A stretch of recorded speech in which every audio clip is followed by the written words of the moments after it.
Hey guys, Mike with Aftermarket Assassins here, just showing you how to install a supercharger on our Sea-Doo Switch 230. We have an aftermarket supercharger for this that's going to create more boost, give you more power.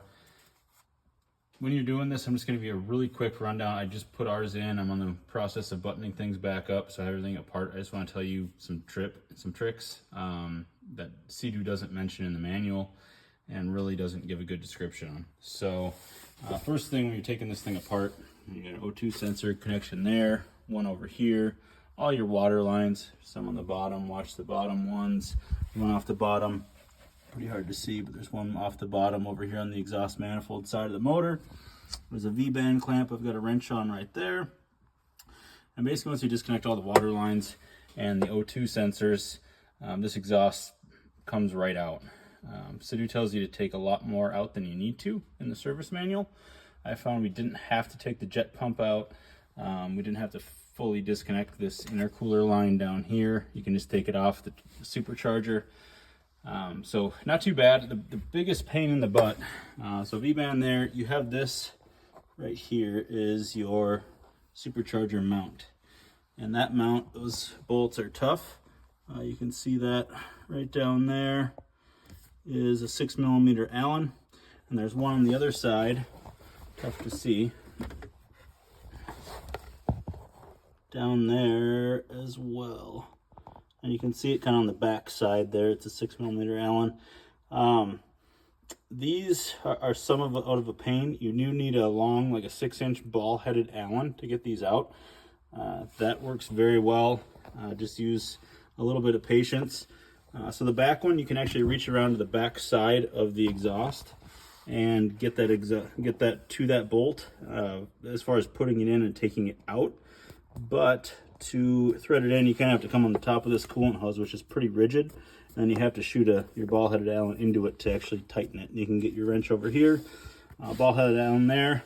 This side's pretty straightforward. You just have to have the ball-headed Allen, get it positioned in there. You can tighten it. A nice long extension gets you out into the hull. That's pretty easy.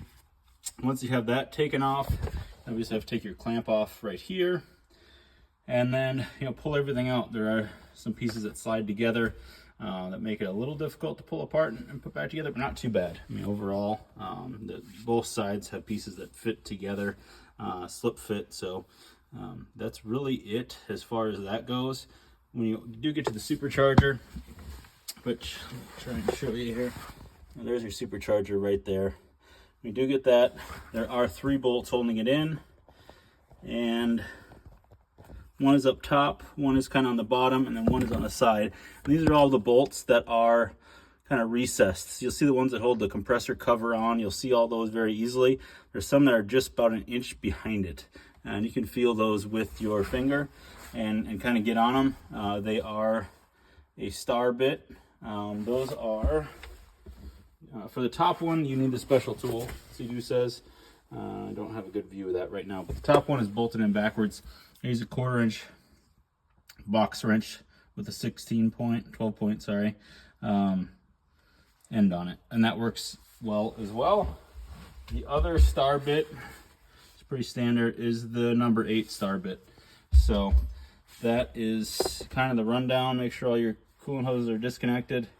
Disconnect that intake hose down there, and again, this charge tube running from the intercooler to the supercharger, disconnect that hose clamp there. You can push everything back. The intake tube you take completely off, put that aside. That's easy to get on and off. Again, I didn't remove the impeller or the housing anyways for the impeller. They say to remove that so the shaft can move enough. I didn't need to do that. It came right out. Wiggle the supercharger out. Make sure you lube it up going with grease on the O-rings.